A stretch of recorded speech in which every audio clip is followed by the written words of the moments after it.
sus lugares, hermanos. Y bueno, como todo mundo sabe, hoy estamos comenzando la Semana Santa.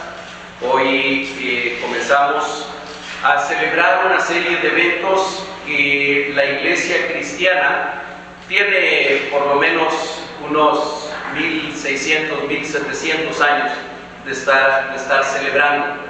Es el tiempo en esta semana cuando recordamos, conmemoramos una serie de eventos que se fueron sucediendo a lo largo de la última semana de vida del Señor Jesucristo, que tanto bíblicamente como históricamente podemos ubicar su inicio en un primer día de la semana, muy probablemente un domingo, como el día de hoy para nosotros, y que van a concluir esa serie de eventos al siguiente domingo, que nosotros estaremos celebrando dentro de 8 días.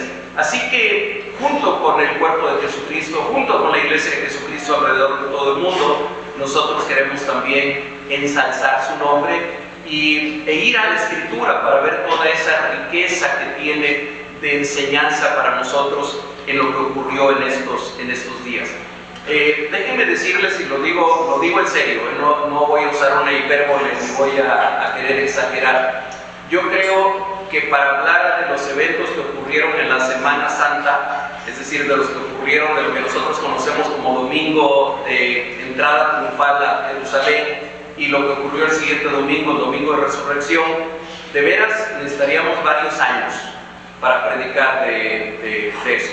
Escuchaba yo hace poco el testimonio de un pastor, de los que ahora podemos escuchar mucho en redes sociales, y hablaba de que había comenzado a predicar el Evangelio de Juan en su iglesia todos los domingos, y decía, ya llevamos 5 años predicando el Evangelio de Juan, y yo creo que ya pronto vamos a terminar, y bueno, desde luego que sí lo creo. Si nosotros quisiéramos predicar sobre los eventos que ocurrieron en la última semana de vida del Señor Jesucristo, necesitaríamos varios años seguramente para hacerlo.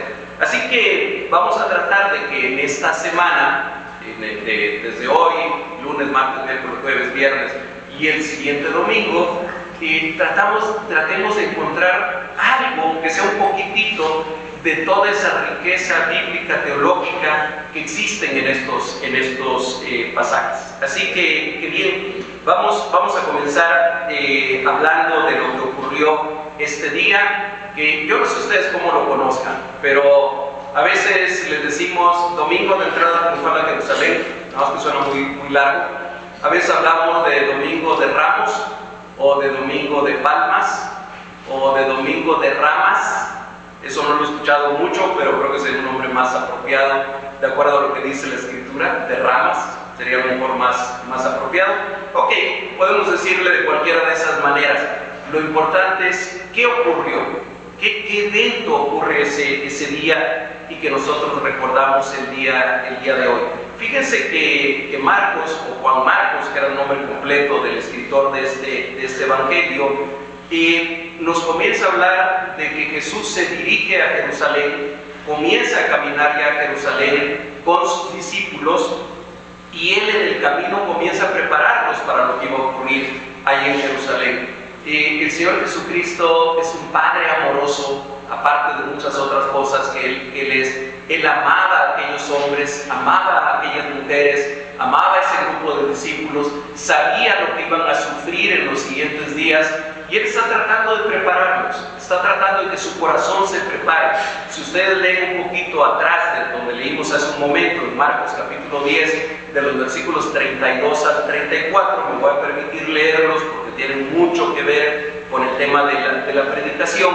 Dice ahí: entonces, volviendo a tomar a los 12, es decir, que ya lo había hecho antes, aparte, les comenzó a decir las cosas que le habían de acontecer. He aquí, subimos a Jerusalén, y el Hijo del Hombre será entregado a los principales sacerdotes y a los escribas, y le condenarán a muerte, y le entregarán a los gentiles, y le escarnecerán, le azotarán, y escupirán en él, y le matarán, mas al tercer día resucitará. Y uno se puede preguntar qué parte de esto no estaba clara para los discípulos. El Señor ya aquí lo dijo claramente: vamos a Jerusalén y va a ocurrir esto, el Hijo del Hombre, o sea yo, va a ser maltratado, azotado, escupido, finalmente lo van a matar, pero escuchen bien, al tercer día va a resucitar. Parece que a aquellos discípulos les pasaba lo que nos pasa a muchos de nosotros. Hay veces nos entran las cosas por un oído y nos salen por el otro sin detenerse mucho. Y parece que a ellos también les pasaba algo de eso, porque después, cuando todos esos eventos comienzan a llevarse a cabo, tal parece que ellos se sorprenden. Es más, cuando 8 días después escuchan que Jesús resucitó, no lo creen. Alguno de ellos incluso dice: yo necesito meter mi dedito ahí en el hoyito de su mano y necesito meter mi manita en su costado, si no, no voy a creer. Bueno, creo que se parecían mucho a nosotros. Bueno, al menos puedo decir que se parecían mucho a mí. Y posteriormente, después de que Jesús les dijo esto, ellos pasan por Jericó. Allí en Jericó el Señor Jesucristo lleva a cabo tal vez el último milagro de ese tipo, cuando sana a un ciego, a un ciego de nombre Bartimeo, y finalmente llegan a Jerusalén. Pero antes de hacerlo, el Señor mismo prepara su entrada desde Betania. Y eso es lo primero que a mí me llama la atención del pasaje que leímos hace un momento. A ver, ¿se acuerdan que el Señor Jesucristo, una y otra vez durante su ministerio, sobre todo cuando hacía algún milagro, qué le decía a la gente?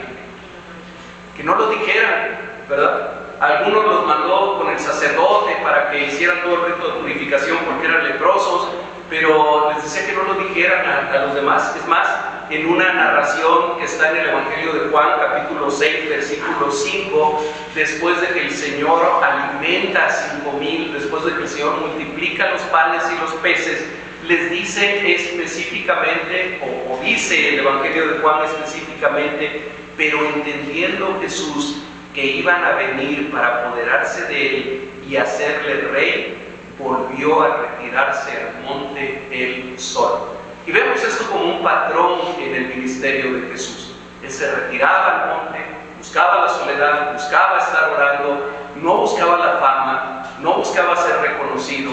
Le decía a la gente que no dijeran nada. Ni siquiera cuando el Padre le reveló a Pedro que Jesús era el Cristo, el Hijo de Dios, y Pedro hace aquella declaración, ni siquiera en ese entonces dice: contémoselo a los demás. Tal parece que él quería mantenerlo muy reservado. Sin embargo, en esta ocasión vemos que el Señor Jesucristo le da a 2 de sus discípulos instrucciones bien específicas. En momentos como este, como quisiera tener el don de lenguas y poder hablar en francés o en criollo, pero no lo tengo. Volteo a ver a mis hermanas y lamento que a lo mejor ellas no puedan entender mucho, pero yo sé que entienden algo. Y les decía, en estas ocasiones, en esta ocasión, el Señor Jesucristo les da instrucciones a 2 de sus discípulos y les dice que hagan algo que, a ver, Jesús sabía que iba a llamar la atención. Jesús sabía que iba a llamar la atención. Ahorita voy a mencionar por qué puedo asegurar eso, por qué me atrevo a asegurar eso. Les dice específicamente: entren a la aldea que está aquí enfrente, que estaban entre Betfagé, Betania, iban rumbo a Jerusalén, había una aldea por ahí. Vayan y miren, por ahí en la vuelta de un camino se van a encontrar a una burrita y se van a encontrar que tiene ahí a su burrito. Desátenlo. Si acaso alguien les dice algo de por qué lo están desatando, le dicen: el maestro lo necesita, y después lo va a devolver. Les da instrucciones específicas. Obviamente que aquellos 2 discípulos no sabemos quiénes eran, cuál de los 2 eran.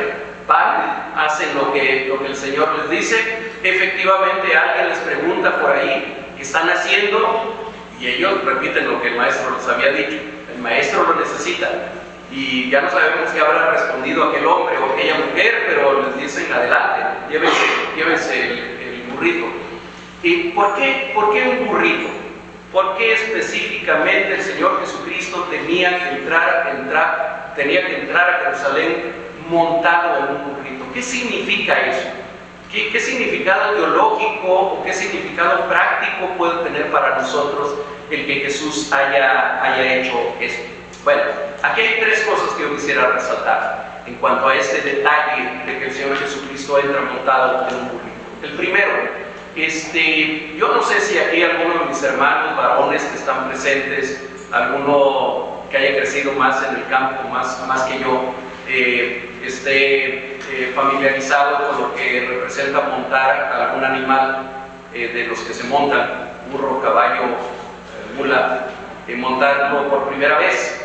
Yo no sé si a Ale a lo mejor le tocó por allá en Coahuilcla cuando era niño, pero ¿se dejan montar enseguida esos animales? No, ¿verdad que no? Por más jovencitos que estén, no se dejan, tiran patadas, respingan. Digo, yo lo he visto en las películas nada más, pero sé que así ocurre.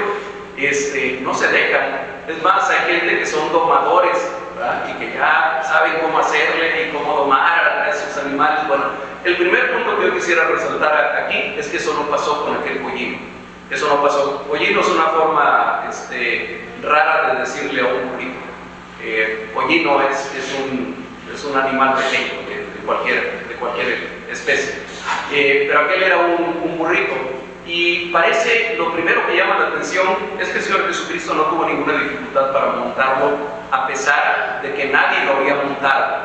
Y ahorita vamos a ver por qué era importante que nadie lo hubiera montado. Y ese es el segundo punto que quiero recalcar en cuanto a este hecho curioso.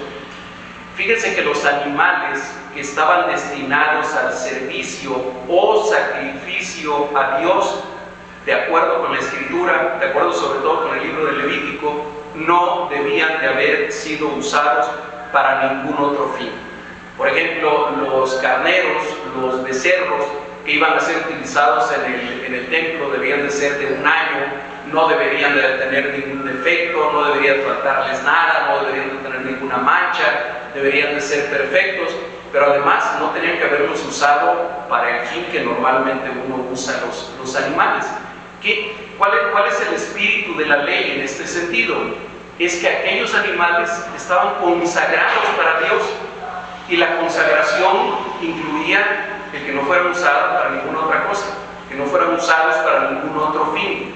Y ese es el sentido también de por qué el Señor Jesucristo pide que le traigan específicamente a un burrito sobre el cual nadie más hubiera montado. Ahí estamos viendo que ya había toda una intención de consagración en lo que aquel animalito iba a ser. Y en tercer lugar, y el hecho más importante, es que Jesús estaba dando cumplimiento a una profecía mesiánica que se encuentra en Zacarías, capítulo 9, versículos 9 y 10.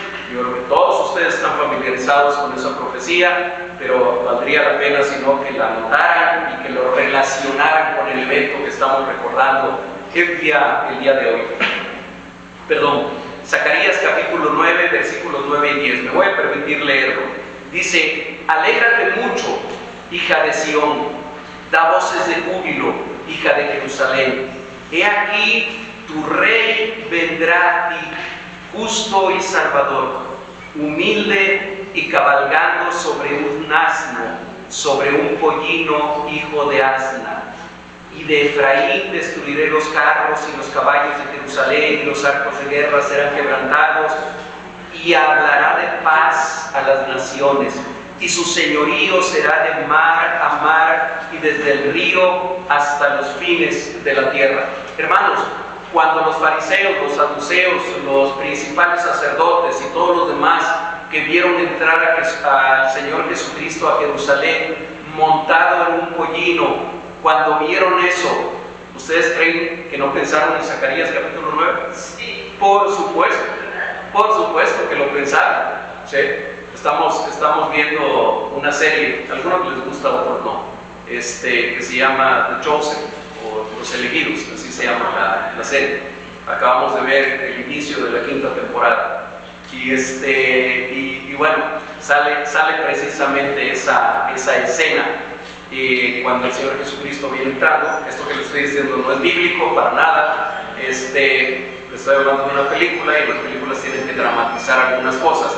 Pero en esa película, cuando el Señor Jesucristo viene, ya en ese camino rumbo a Jerusalén, salen algunos fariseos a recibirlo, a tratar de detenerlo, y le dicen, ¿no sabes lo que estás haciendo? Vienes sentado en un burrito. Toda la gente va a pensar inmediatamente en Zacarías capítulo 9, y aquellos hombres tratan de detenerlo. Digo, eso no lo dice la Biblia así, aunque sí nos dice en otro de los evangelios, en el evangelio de Lucas, que algunos de ellos les dijeron, maestro, ¿no oyes lo que están diciendo tus discípulos? Diles que se callen, diles que no digan eso. ¿Y se acuerdan de la respuesta de Jesús? Si estos callaran, aún las piedras hablarían, aún las piedras clamarían. Así que el Señor Jesucristo sabía perfectamente bien lo que estaba haciendo. Él estaba cumpliendo con una profecía que siglos antes un profeta exílico, post-exílico, había dicho. Y lo había dicho en un tono de regocijo, en un tono de alegría, diciendo, alégrate mucho, hija de Sión, alégrate, hija de Jerusalén, da voces de júbilo, porque aquí tu rey vendrá a ti, justo, salvador, humilde, cabalgando sobre un asno, sobre un pollino, hijo de asna. Y me encanta, más adelante dice, y hablará de paz a las naciones, y su señorío será de mar a mar, y desde el río hasta los fines de la tierra. El Señor Jesucristo, y ese es el tercer punto por el que tenía que entrar montado en un pollino, es porque estaba dando cumplimiento a la profecía de Zacarías. Y eso todo el mundo lo sabía perfectamente bien. Jesús, consciente e intencionalmente, se estaba presentando en el centro político y religioso del judaísmo en Jerusalén. Se estaba presentando como el rey Mesías anunciado por el profeta Zacarías. Ese es el primer punto que yo quería resaltar en esta reflexión. El segundo, lo que viene de los versículos 7 al 10, es la reacción de la multitud, la reacción de la gente. Uno de los problemas que yo tengo con ver películas de temas bíblicos es que luego las escenas se le quedan muy grabadas, ¿verdad? Y ves esto y no piensas en la escena que viste en la película. Cuidado con eso. Cuando es bíblico totalmente, ok, pero lo que no es bíblico, veamos, es parte de la película nada más. Pero lo que sí nos dice la Escritura es que era una multitud. O sea, no eran 3 o 4 personas por ahí que les caía bien Jesús y salieron a recibirlo. Era una multitud la que salió a recibirlo. Es decir, el Señor Jesucristo venía bajando de Betania, y la gente que ya estaba en Jerusalén, ¿se acuerdan por qué había tanta gente en Jerusalén en esos días? Era la Pascua, ¿sí? Era una de las 3 fiestas en las cuales todos los judíos tenían la obligación, sobre todo los varones, de ir a Jerusalén, por lo menos una vez en su vida, aunque vivieran muy lejos, tenían que ir. Entonces, hay algunos autores que calculan que aquel día en Jerusalén, o aquella semana en Jerusalén, pudo haber habido hasta 1 millón de personas. Algunos calculan eso en base a documentos históricos y demás. 1 millón de personas hace 2000 años era un chorro montonal de gente, era mucha gente. Bueno, de toda esa gente, muchos, miles, multitudes salieron a recibir a Jesús mientras Él venía con sus discípulos y seguramente con otras personas que lo estaban acompañando. ¿Qué hicieron aquellas personas? Bueno, primero, ¿qué hicieron los discípulos de acuerdo al texto que acabamos de leer? Agarraron sus mantos y los pusieron encima del burrito, los echaron encima del burrito. Recordemos que en aquel tiempo no había sillas de montar, no se usaban las sillas de montar. Entonces pusieron sus mantos sobre el burrito para que el Señor Jesucristo se subiera ahí. Eso fue lo primero que hicieron los discípulos. Y después, conforme el Señor seguía caminando, la gente que estaba por ahí hicieron lo mismo. Se quitaron sus mantos y lo pusieron por donde iba a pasar el Señor Jesucristo. Y otros, dice la Escritura, fueron a los árboles y arrancaron ramas de los árboles, seguramente del tipo de árboles que había por ahí, y empezaron a poner esas ramas también en el camino por donde estaba pasando el Señor Jesucristo. Y aquí tenemos algunas referencias bíblicas en el Antiguo Testamento para darle más sentido a este hecho.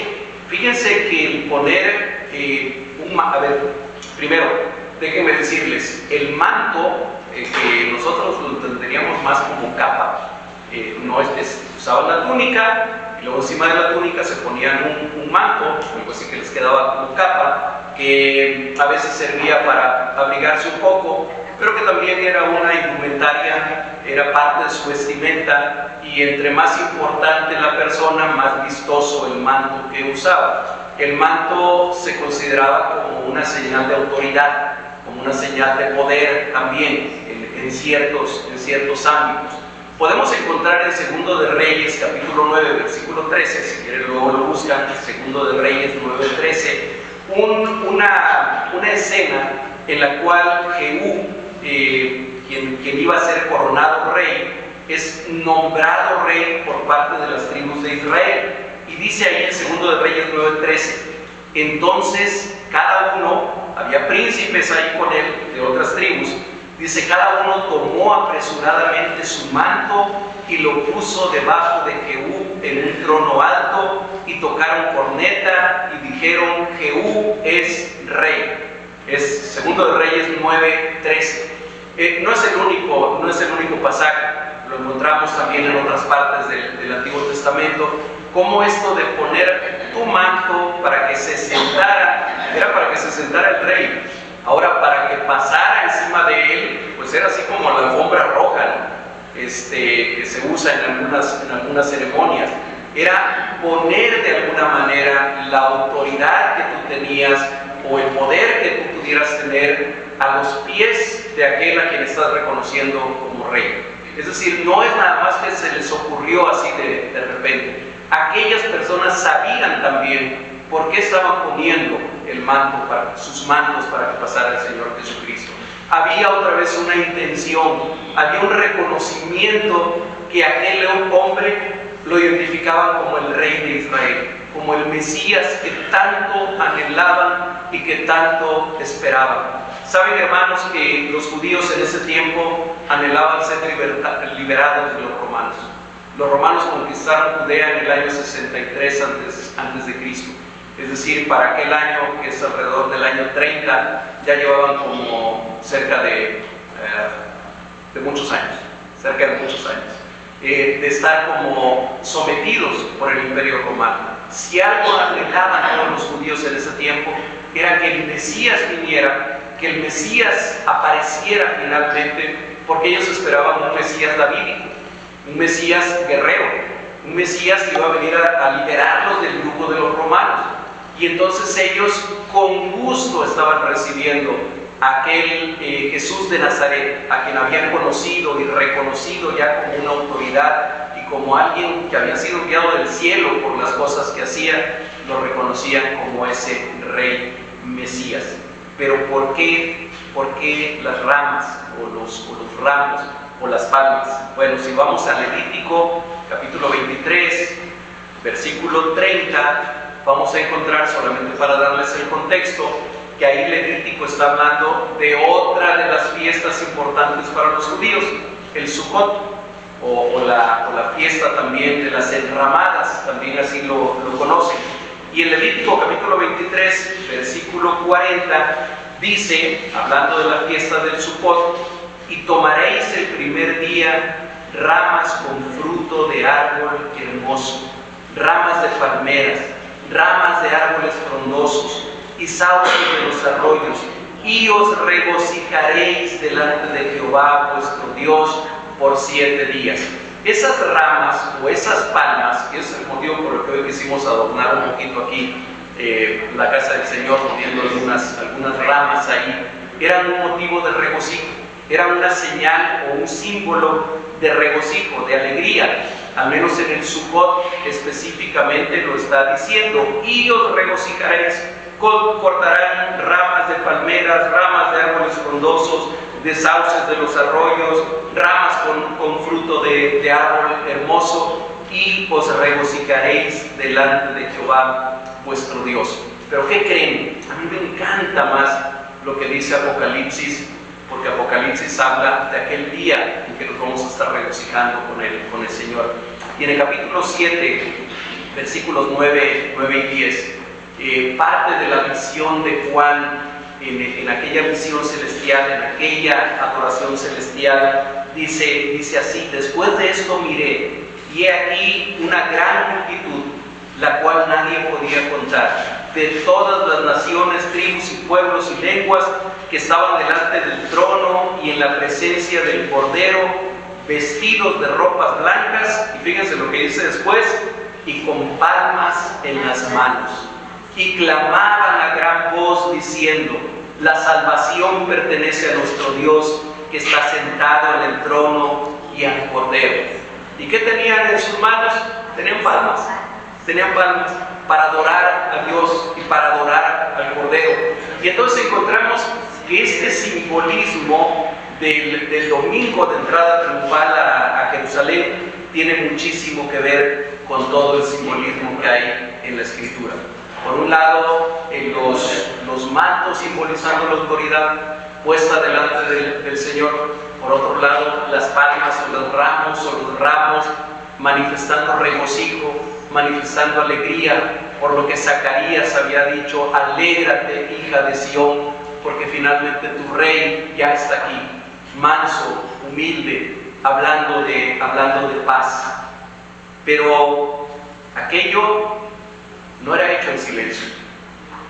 No era que los discípulos y aquellas personas llegaran silenciosamente poniendo sus mantos, agitando las palmas o trayendo las palmas. No, hermanos, aquello debe haber sido una romería.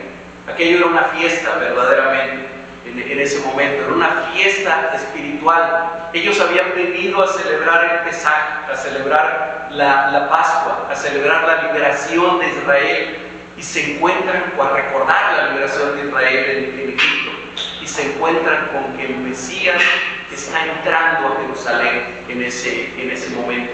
Y entonces todas aquellas personas, dice Marcos, daban voces diciendo: Hosana, bendito el que viene en el nombre del Señor, bendito el reino de nuestro padre David que viene, Hosana en las alturas. Yo quisiera que usáramos un poquito la imaginación. Y pensé, yo estoy contaminado ahorita por la película. Ustedes no, si no la han visto. Pero sí podemos usar nuestra imaginación. Aquello debe de haber sido una fiesta. Aquello era un regocijo. No era uno sana por aquí y uno sana por allá. Era un clamor de la multitud, diciéndole esto al Señor Jesucristo, diciéndole esto a Jesús de Nazaret: bendito el que viene en el nombre del Señor. La palabra Hosana proviene del hebreo Hoshiana, que quiere decir sálvanos ahora, o por favor, sálvanos, o sálvanos por favor. Es una palabra de ruego originalmente. Señor, sálvanos. En otras palabras, solo tú puedes salvarnos, por favor, sálvanos. Sin embargo, dicen muchos comentaristas bíblicos que con el paso de los siglos se fue haciendo una expresión de alegría, una expresión de gratitud a Dios, aunque el significado literalmente es sálvanos ahora. Sin embargo, para el tiempo del Señor Jesucristo, Hosana ya era parte de varios cantos que los judíos entonaban y eran parte de su regocijo y parte de la adoración que ellos podían expresar. En este pasaje, a la expresión Hosana se le une un reconocimiento de quién es Jesús cuando le dicen: bendito el que viene en el nombre del Señor. ¿Qué está diciendo ahí la multitud? Este hombre que viene montado sobre este pollino viene del Señor, viene de parte del Señor. Y dicen también: bendito el reino de nuestro padre David que viene. En otras palabras, ellos estaban anhelando que el reinado de David regresara nuevamente, que los romanos se fueran por donde habían venido y que Jerusalén y todo Judá volviera a tener todo el esplendor que había tenido en la época de David. En otras palabras, ellos estaban diciendo: tú eres el rey que esperábamos de parte de Dios, tú eres el Mesías, solo tú puedes salvarnos ahora, hazlo ahora, por favor. Y ese es el segundo punto de mi mensaje, esta reacción de la multitud. Y el tercero, miren, hay veces que da mucho trabajo darle estructura a algunos pasajes, y hay otras ocasiones en que el pasaje solito te muestra su estructura. Y en este pasaje hay una entrada, hay una recepción y hay una salida del Señor Jesucristo de Jerusalén. Ya vimos su entrada, ya vimos su recepción, y en el versículo 11 nos habla de su salida ese día de Jerusalén. Pero ahí tiene un mensaje también. Lo que sucede posteriormente tiene también un gran significado. Jesús, dice en el versículo 11, fue directo al templo, el lugar que era considerado por los judíos como el lugar donde residía la presencia de Dios. Recordemos que para ese tiempo ya no había arca. Recordemos que para ese tiempo ya el arca de la alianza, ya los caldeos se la habían llevado, y hasta la fecha no sabemos dónde está. Bueno, más bien sí sabemos dónde está la verdadera arca. No sabemos esa arca dónde quedó. La destruyeron, la quemaron, o está por ahí enterrada, no sabemos. Pero de cualquier manera, para ese tiempo del segundo templo, el templo seguía siendo tremendamente sagrado para los judíos. Para ellos ahí estaba la presencia de Dios, y por eso en el lugar santísimo entraba solamente el sumo sacerdote y solamente el día de la expiación. El Señor Jesucristo se dirige directamente al templo. Y en ese lugar él sabía que era, al menos para los judíos, la morada del Dios Altísimo, y al que al siguiente día, por cierto, mañana hablaremos de eso, el Señor se referiría como la casa de mi Padre. Y ahí hay una sola cosa que Jesús hace antes de retirarse a Betania junto con los 12. Dice, habiendo mirado alrededor todas las cosas. Yo imagino que el Señor Jesucristo llega al templo, se queda viendo. No es que el templo estuviera vacío, otra vez había muchísima gente ahí, por lo menos en el atrio del templo. Había quienes estaban cambiando las monedas, porque los judíos no podían dar una ofrenda al templo con una moneda griega o romana, tenían que cambiarla por una moneda hebrea, y eso les daba una tremenda ganancia a los cambistas, ¿sí? Había gente que estaba vendiendo palominos, borregos, bueyes, chivos, de todo. Era un verdadero mercado aquello. El Señor Jesucristo aquí nos dice que simplemente se queda mirando alrededor. Un comentarista muy famoso, Matthew Henry, destaca que este acto de Jesús refleja su paciencia y su enfoque deliberado. Aunque Jesús ve el estado del templo, no actúa de inmediato, sino que espera el momento adecuado para purificar. Y esto nos debe de enseñar a nosotros a actuar con sabiduría y no con impulsividad. Aquella escena del Señor Jesucristo volteando las mesas de los cambistas, abriéndole el corral a los animales y dejándoles que salieran. Algunos lo llaman como la ira santa. ¿Han escuchado ustedes ese término? De repente lo es que es la ira santa. Bueno, yo creo que no había ira en el Señor Jesucristo. El Señor Jesucristo llegó al templo, vio todo y se retiró después a Betania. No fue un acto impulsivo, no fue un acto en el cual él, lleno de coraje, lleno de enojo, hizo lo que haría el día después. Simplemente vio y se retiró del templo. Y ahí termina la narración. Hermanos, el énfasis y tema central de este pasaje es mostrarnos que, habiendo concluido su cometido en esta tierra, Jesús habla ahora con actos profundamente simbólicos para decirle al mundo que aún no quería reconocerlo, que Él es el Rey. Es lo que Jesús hizo aquel día. Aquel día el Señor Jesucristo le dijo a todo el mundo, y le dijo a la posteridad también hasta llegar a nosotros, que Él era el Rey. Nosotros reconocemos hoy y podemos reconocer que el Señor Jesucristo es Dios, como dice por ahí el credo de Nicea, Dios de Dios, verdadero Dios de verdadero Dios. Podemos reconocer también que Él era hombre totalmente, humano 100%, al igual que divino 100%. pero algo que a veces nos cuesta trabajo reconocer es que Él es Rey también. El Señor Jesucristo es Rey. Él reina y ha reinado sobre toda su creación desde la eternidad y lo va a seguir haciendo hasta la eternidad y lo sigue haciendo el día de hoy. Y la pregunta que debemos hacernos, la pregunta que deberíamos hacernos nosotros es: ¿verdaderamente yo le estoy dando ese lugar en mi vida? ¿Verdaderamente yo le estoy dando al Señor Jesucristo el lugar de Rey? ¿He rendido mi autoridad? ¿He rendido mi egoísmo? ¿He rendido mis planes? ¿He rendido mis sueños a Él? Hermanos, si los mantos simbolizan la autoridad y las ramas o palmas representan la alegría, yo te quisiera preguntar hoy: ¿has puesto eso a los pies de Jesús?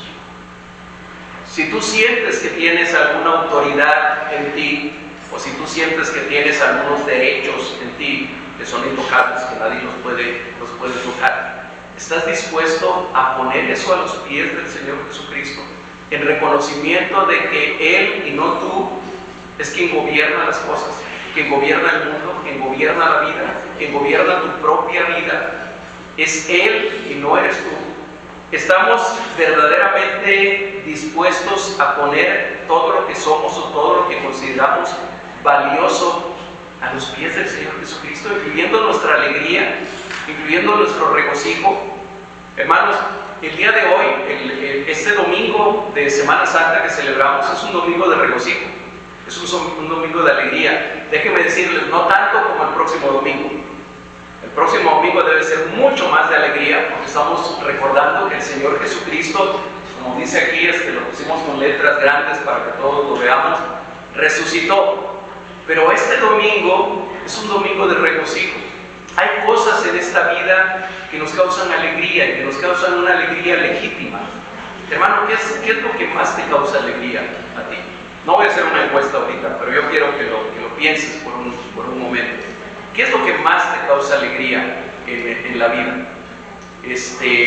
A muchos de nosotros, nuestros hijos, o los que ya somos abuelos, nuestros nietos, son motivo de verdadera alegría, de verdadero regocijo para nosotros. Pero hay otras cosas que nos causan alegría en nuestra vida, ¿verdad? A lo mejor alguna relación de amistad, a lo mejor alguna relación de noviazgo, a lo mejor, no sé, la relación con tu esposo, con tu esposa. Los días de quincena son días especialmente felices para todos de nosotros, ¿verdad? A veces me acuerdo en el hospital con los compañeros, cuando teníamos algún momento de broma o de decir algo que nos hacía reír, nunca faltaba alguien que dijera: si no fuera por estos días y por los días de quincena, qué mal la pasaríamos. Entonces, a lo mejor cuando recibimos algo material, es algo que nos causa alegría. Yo te quisiera preguntar, hermano, ¿tú estarías dispuesto a entregarle eso que te causa alegría al Señor Jesucristo, si Él te lo pidiera?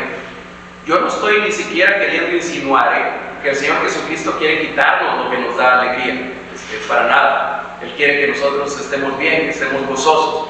Pero si en un momento determinado de nuestra vida fuera necesario escoger entre eso que nos hace tan felices y el Señor Jesucristo, ¿estaríamos dispuestos a poner, no simbólicamente con una rama? Ahora eso es bien fácil, digo, nosotros pudiéramos hacer una representación aquí bonita y echar ramas en el suelo y todo lo demás. No, en la vida real, en nuestra vida, estamos dispuestos a entregarle al Señor todo lo que somos, todo lo que consideramos valioso, todo lo que consideramos como muy nuestro, que hay algo que nosotros de repente pudiéramos decirle al Señor: mira, Señor, toma todo de mi vida, todo lo que tú quieras, todo lo que tú necesites, menos eso. Esto es mío, esto es mío. ¿Sabes que Dios no pide que nosotros le demos lo mejor? Ya no estamos en la época de Caín y Abel, ya no estamos en el Antiguo Testamento, ya no estamos en el tiempo en que era llevar al templo lo mejor que tenías de tu ganado o lo mejor que tenías de tus siembras. No, estamos ahora en la época de la gracia. Y saben que ahora lo que Dios nos pide no es que le traigamos lo mejor de nuestra vida o lo mejor de nosotros. Él dice que le traigamos toda nuestra vida, todo lo que nosotros somos. Hermanos, poner nuestros mantos y nuestras palmas o nuestras ramas o ramos a los pies del Señor Jesucristo es decirle: Señor, todo lo que yo tengo es tuyo. Tú eres el Rey, tú eres el que gobiernas mi vida, tú eres el que me puedes quitar de aquí y ponerme en otro lado.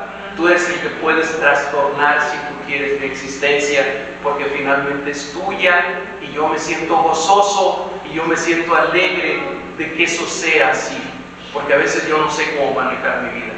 Hay veces yo no sé qué es verdaderamente lo mejor para mí y tú sí lo sabes, tú lo sabes muy bien. Quiero ir terminando recordando lo que dice Proverbios capítulo 23, versículos 26, a donde el Señor dice: dame, hijo mío, tu corazón y miren tus ojos por mis caminos.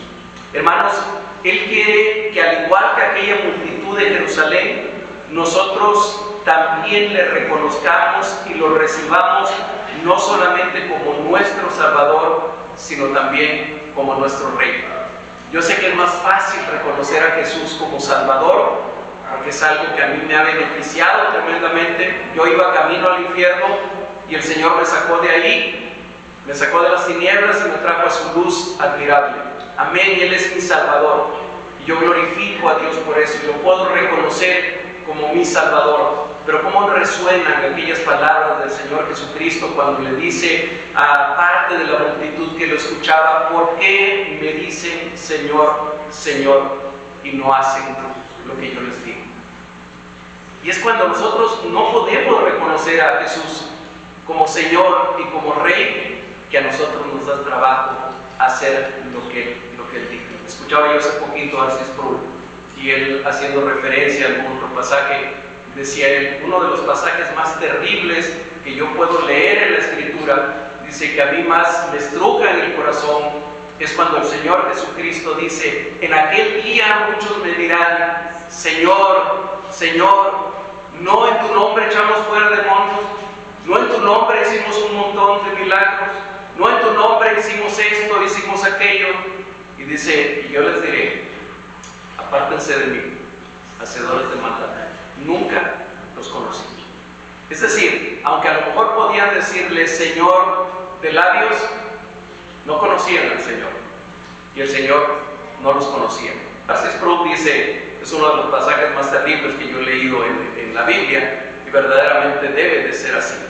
Pero, amados hermanos, hoy estamos aquí, hoy estamos celebrando la entrada del Señor Jesucristo a Jerusalén. Hoy es el día de que, si aún hay un espacio de tu vida, si aún hay una esfera de tu vida que tú no le has rendido al Señor Jesucristo, hoy es el día de poner ese manto a sus pies.